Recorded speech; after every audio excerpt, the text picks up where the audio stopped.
YouTube, it's me, Scott. I just got done watching this video by Rob Dyke, a really cool guy. He does this Facebook page of the Rob Dyke Experience, and he was talking about suicide and school shootings and this whole entire Amanda Todd case and all this kind of stuff. And I don't know, it just kind of inspired me to make a video about this real quick. And none of this is planned out or anything. I haven't written anything down what I'm going to talk about. I literally just got finished watching the video and I'm like, I'm going to make a video. So, yeah, here I am. And biggest thing I want to talk about is bullying, because I heard somewhere that October is the anti-bullying month, I think it is, along with breast cancer awareness month and all that kind of stuff. But when I was younger, I was in a lot of IEP classes, special ed classes as most people call them, for my math, my reading, language arts, all that kind of stuff. I didn't even know how to tie my shoe until I was in middle school, and I still didn't tie it the normal way. And I have been bullied most of my life. So I got distracted by a string, ADD. But I've been bullied almost all of my life, and I know how it is to be bullied. I used to have speech impediments, my R's, my S's, which is weird because my name is Scott. You would think I wouldn't have a problem with my S's, but I used to have a problem with my R's and my S's. But as you can tell, have gotten better. But when I was younger, I used to have huge issues with it. I used to be there's times where I'd be sitting in class and I'd hear people talking about it, do you realize Scott says his letters real weird and stuff, or just speaks weird? And one occurrence of it, one time someone did it and I was like, I can hear you, right? And they freaked out. It was kind of funny, but I'm trying to keep it serious here. Hard to keep it serious when you're half asleep, but I really hope I'm not just rambling on. I really hope not. And that this is somewhat actually interesting to watch, but I don't know, I think it's horrible that people every single day are bullied so bad that they're even having thoughts of killing themselves. I mean, as Rob Dyke said in his video, which I'm gonna reference his video up here, but as he said in his video, that everybody at some point probably contemplates killing themselves, or thinks about it anyway. And I had my point, where I was in, I'm not saying multiple relationships at once, but 3 different relationships in a row, and they all broke up with me within 3 days. I don't know, I just felt like I wasn't good enough for anybody, and nobody liked me, and forever alone. And I went into a deep depression mode, and every so often I go into this deep depression mode out of nowhere. I try to stay out of it, and I try to find friends to talk to help me get out of it and stuff. Like my friend Corey, a few other friends. But it's really hard, to just to think about actually what someone have to go through to really go through some I cannot talk tonight, to go through something like that. It's I don't know. I'm trying not to reference this, but I have a cousin that committed suicide, and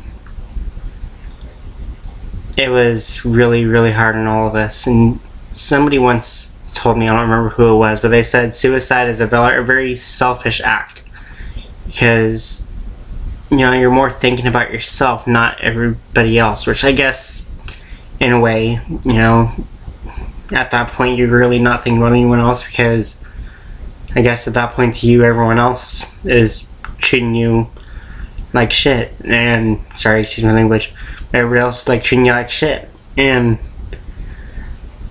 or you're having horrible relationship issues and you just don't want to look to anybody else. And so in a way I kind of see why they say it's a selfish act, because and why you would be so selfish about a situation like that. But when you do kill yourself, you affect everyone around you. I mean, there's still someone that loves you out there.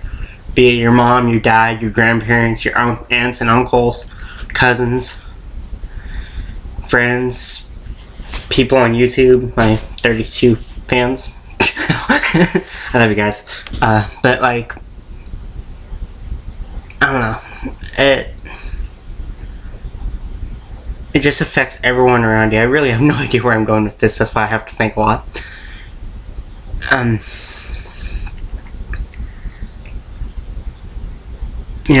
as referencing Rob's video again, as he said, nobody's really gonna, and everyone's gonna say, oh, that person was awesome and I'd love to be their friend and stuff, but why didn't they do that for you in real life? Why, in real life they were calling you names, treating you like crap, and yet after you die, all of a sudden it's, you're so amazing, you're great, we love you.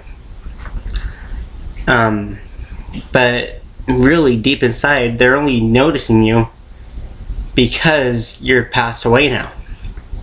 And wouldn't you rather be remembered while being alive? In a lot of ways, I mean,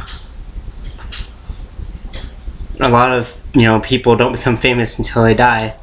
It's a known fact, but I don't know. I just think from a personal perspective that I'd rather be,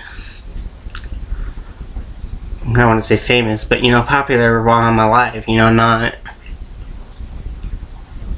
popular right after I die.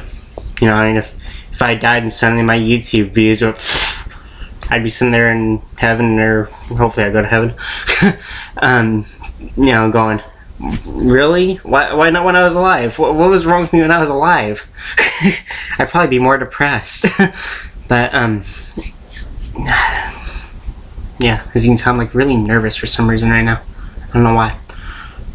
I really have no idea where else to go with this, but I don't know, I hope I gave you guys some things to think about, and try to reach out to people you see that are depressed, reach out to see, to people that are upset, I mean, being a guy that just graduated high school in 2011, I know what it's like to, be in school and be bullied and be treated like crap, and friends will help you through it. People just talking to you, people wanting to help you out.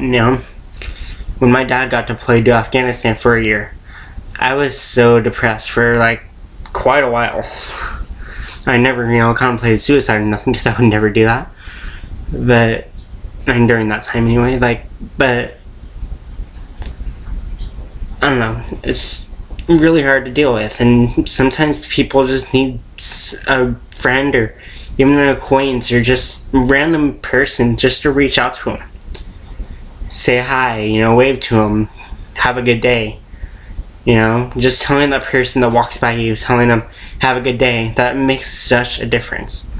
With working, at Taco Bell and working at Walmart now, you can see someone who comes in such just a pissed off, grouchy mood, and you can tell them, have a good day, and that, you can see some people don't change, but some people just, their whole expression changes. One moment they'll be like pissed off, all upset. You tell the person to have a good day or say, hi, how are you doing? They actually feel noticed, and it really helps things out. Like when I was volunteering in the soup kitchen, at this one point, I was working the counter handing out food and stuff, and this guy came up and he's like, thank you. I was like, no problem, sir, you have a good day. He's like, sir, no one calls me sir. And I was like, well, that's what you deserve to be called. And he's like, thank you, and he walked away. He completely changed. I mean, I don't discriminate against homeless people. I would never, because they all have their own stories, And I mean, if you ever want a true touch with life, you know, go volunteer at a place like that. It's life changing. It really does something to you. I think I'm gonna end this video here. Thank you for listening. If you have anything to say, comment below. Thank you. You guys have a good night. And please subscribe, like, comment, favorite. Good night.